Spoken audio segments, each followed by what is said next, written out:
Hello, Madison FFA members. Welcome to this week's installment of Ag from the Past. I'm Sarah Landers, and I will be interviewing Miss Emily Freeman today. She is a past Madison FFA member, and here she will give a little introduction of herself before the interview begins. Absolutely. So like Sarah said, my name is Emily Freeman. I graduated from Madison High School in 2015, during which I was involved with FFA for 3 years total. And during that time, I served as the chapter co-reporter for 2 years.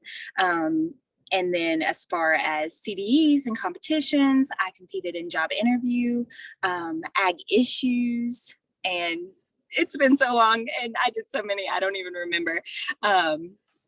But from there on, after graduating from Madison High School, I went to Appalachian State and then the University of North Carolina at Charlotte, graduating with a degree in business marketing and talent management.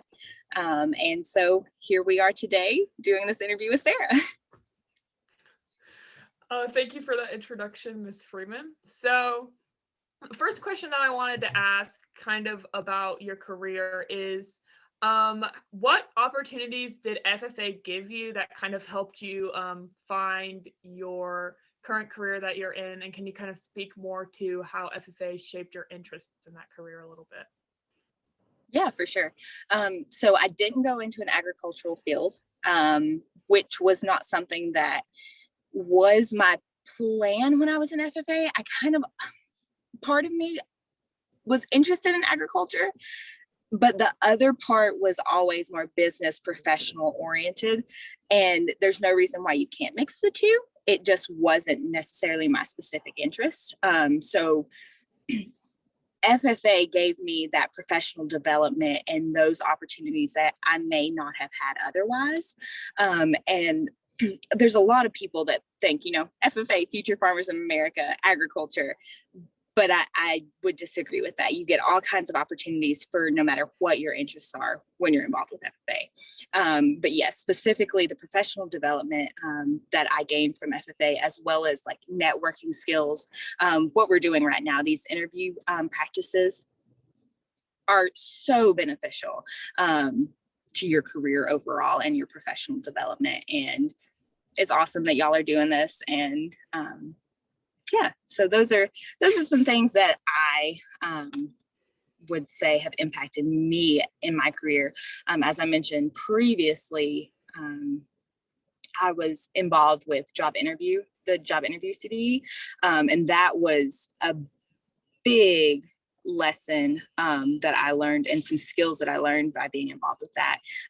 When you go to interview for your first real job, I was able to look back on that and think about that experience and draw on those skills for the actual real life world.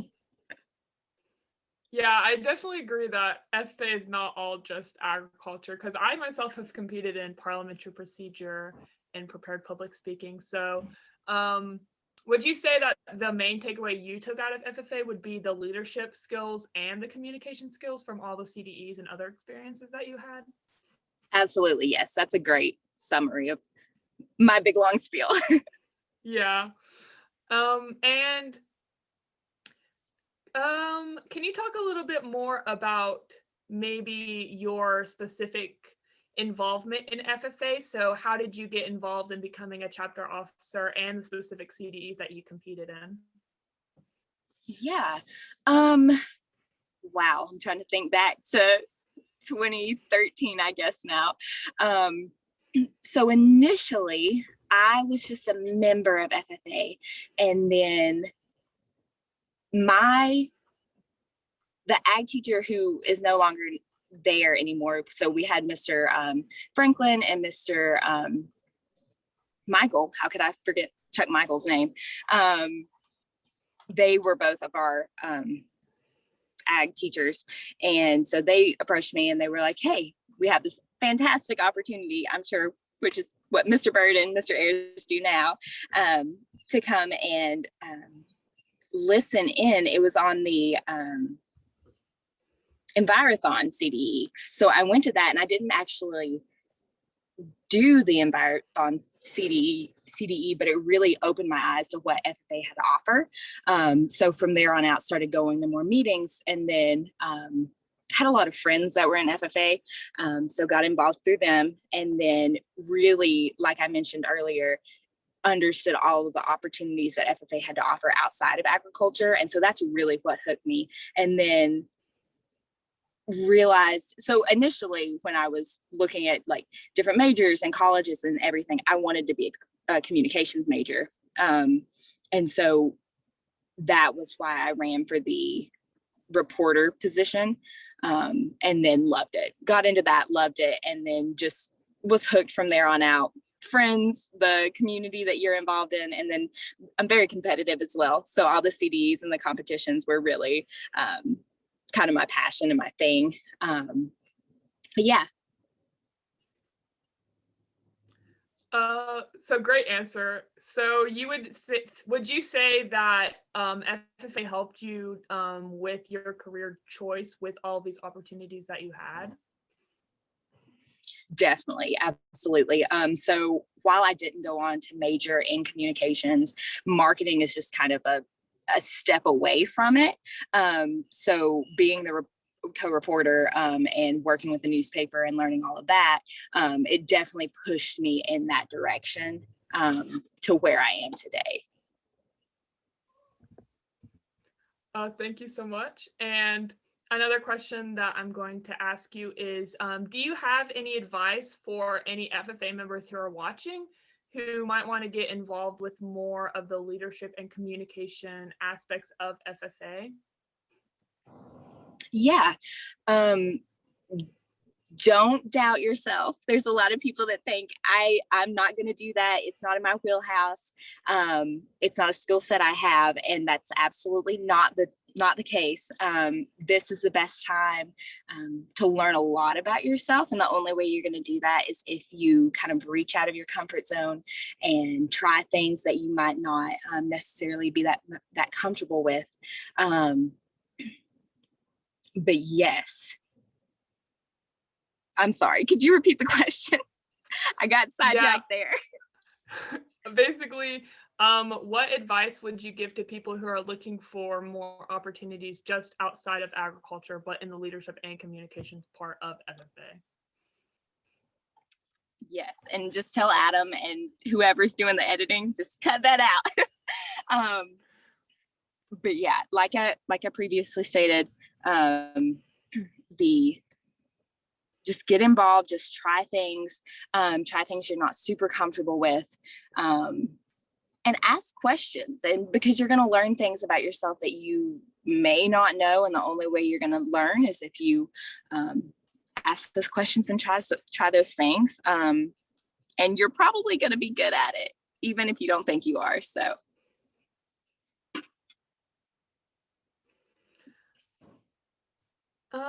Another question that kind of you could talk a little bit more about your kind of specific examples of FFA opportunities that you had.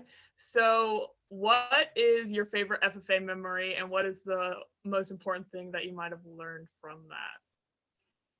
Oh, my favorite FFA memory. Camp was way up there. Camp, I think I went 3 summers, and always just had the best time, as well as national conventions. I went twice and competed in both of those. And you just always make the best memories. You have a lot of fun. And like I said, you have the competition, which is really something I love. So between national convention and camp, those are probably my top 2 experiences that are tied, where I made some of my best memories. You're there, you're with your friends, you're learning a lot, and just having a great time. Yeah, I definitely relate to that. Those are a national FFA special or national convention is especially a lot of fun. So I hope we'll be able to start national conventions up again maybe next year, because they are a really fun opportunity for members to get to take a hold of. Oh, for sure. So, and kind of bouncing off of that question is maybe what is an important lesson you learned from your involvement in FFA, and are you able to use this lesson in your day-to-day career nowadays? Yes, and there's a lot, and that's why I'm kind of hesitating to answer. Teamwork is probably the number one. Learning how to work on a team, work with people who have different personality types and different leadership styles, and different types of work ethic and how they go about that process.